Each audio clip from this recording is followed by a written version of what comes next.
Voici donc le nouveau boîtier de vitesse destiné aux jeux vidéo de course qui peut s'adapter non seulement sur les bornes de jeux d'arcade mais également même à tout simulateur via la plaque de fixation ici en aluminium. Donc ce boîtier est en fait une évolution d'un précédent boîtier que j'avais fait mais principalement pour les bornes d'arcade Sega qui faisait la fonction boîtier H 4 vitesses et séquentiel.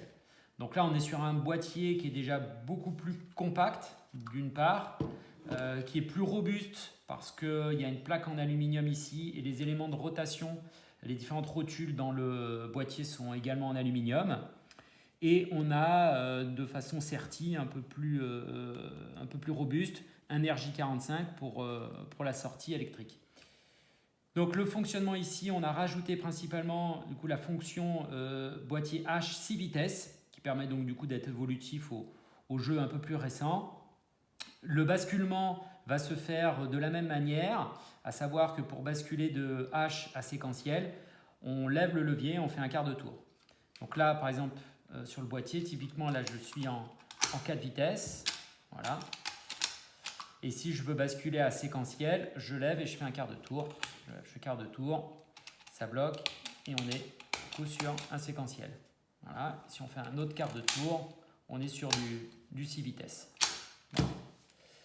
Donc voilà le boîtier. Le plus simple pour montrer tout ça, on va le monter dans le simulateur et on regarde en jeu ce que ça donne. A tout de suite. Voilà maintenant le boîtier de vitesse monté dans son logement. Ici c'est une borne Daytona, mais ça peut être bien évidemment compatible à toute borne et également même tout simulateur comme on l'a vu. Là je l'ai mis en position 4 vitesses. Donc 4 vitesses, un retour au centre et 4 vitesses possibles en H. Donc première, deuxième, au milieu on bascule forcément sur la troisième et quatrième. Voilà, pas possible de faire autre chose. Donc là, retour au centre.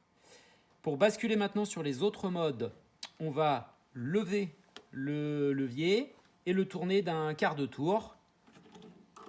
Voilà, comme ça. Là, ça bloque le mouvement latéral et on passe sur du séquentiel. On monte, on descend, voilà, avec un retour au centre. Maintenant, si on fait la même manip, on lève un quart de tour, ça va nous mettre en H, mais cette fois-ci avec 6 vitesses. On tourne, voilà. Donc, toujours un retour au centre. Première, deuxième, cette fois-ci au milieu, la troisième, quatrième, sur les extrémités, cinquième et sixième. Voilà. Un quart de tour suivant, on refait basculer sur du séquentiel. Et avec un quart de tour, on revient donc sur un tour complet par rapport au début. On revient donc sur le H 4 vitesses. Première, deuxième, troisième et quatrième. Avec le retour au centre. Voilà, donc maintenant on va voir en jeu directement ce que ça donne. Là on a mis le jeu d'ailleurs d'origine du simulateur, de la borne Daytona. Donc le levier, on l'a mis en position 4 vitesses. Hein. Voilà, il n'y a que les 4 vitesses. On va lancer une partie.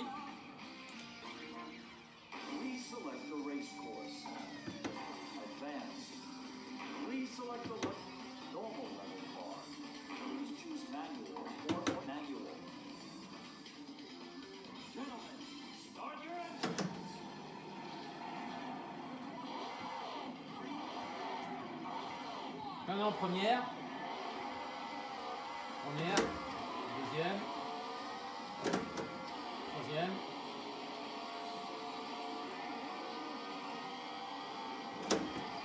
quatrième,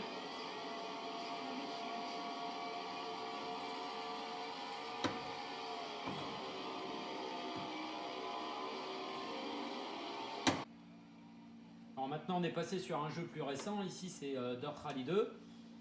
Donc de la position 4 vitesses, on va venir là en séquentiel. Donc je lève et je passe sur le côté. Voilà. Et donc maintenant il n'y a plus qu'à monter les vitesses ou descendre les vitesses. Alors en première. 50 mètres, 6 sur ciel, 80 mètres, droite 5 sur ciel, tant gauche d'après réceptif, droite 2 sur ciel, long. Jump à fond milieu, 50 mètres, gauche 6, plonge, 200 mètres. Voilà, donc là on est en séquentiel. J'ai sélectionné H dans le jeu. Je refais un quart de tour. Voilà. Et on est parti. Première. Deuxième. Caché à gauche, Troisième. Quatrième.